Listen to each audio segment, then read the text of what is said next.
Let me say something that may stop you in your tracks. The first fall your parent has is rarely the real emergency. It's the warning shot. The second fall is the one that changes everything.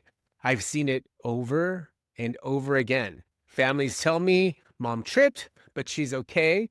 Dad lost his balance. It was just a fluke. And then weeks or months later, the phone rings.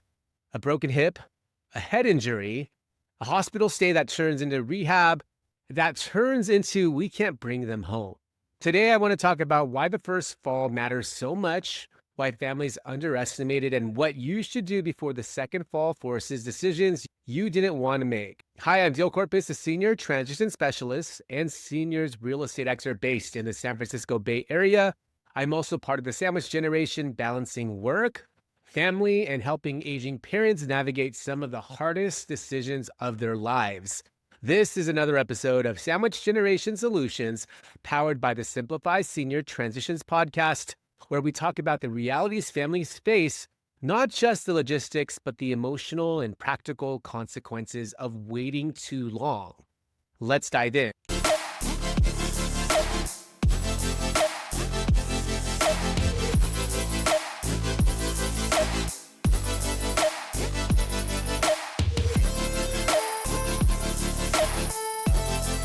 Here's what usually happens after the first fall. No broken bones, maybe a bruise or soreness, a quick ER visit or none at all. Your parent insists, I'm fine, so families move on. But medically and practically, that first fall tells us something critical. The system that kept your parent safe just failed.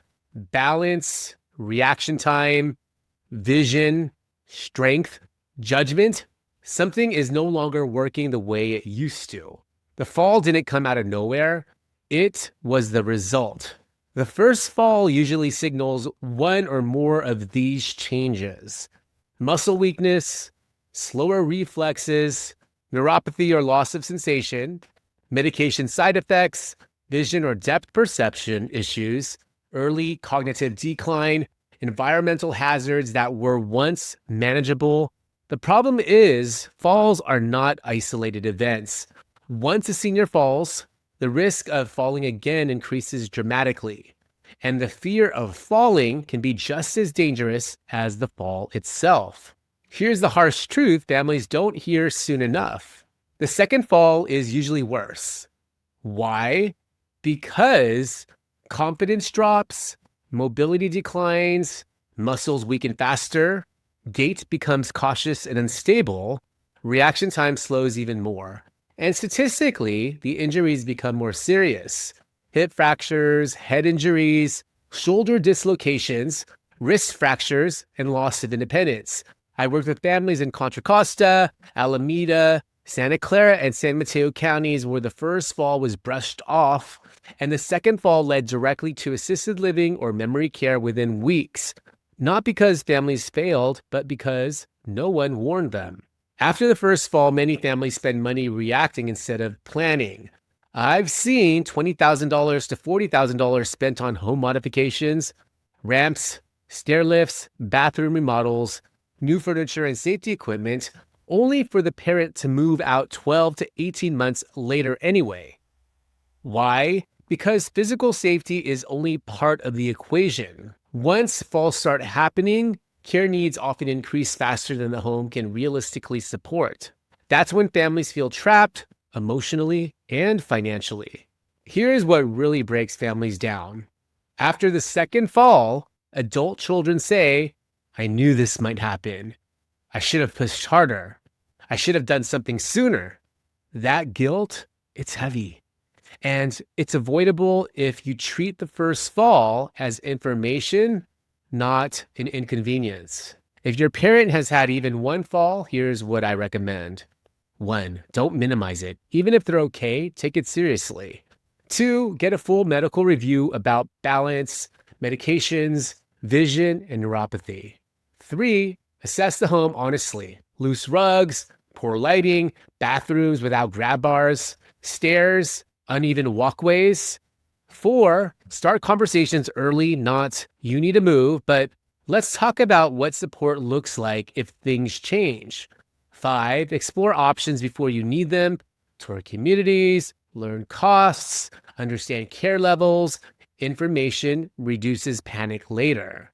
Families who plan after the first fall usually get time to choose, not rush. More housing options, better financial outcomes, less family conflict, and a smoother emotional transition. Families who wait until the second fall often get hospital discharge pressure, limited availability, emergency decisions, emotional overload, and higher costs. The difference isn't love, it's timing. Here's the mindset shift that matters most. Planning after the first fall is not giving up on your parent, it's protecting their dignity and your peace of mind. You're not predicting disaster, you're respecting reality.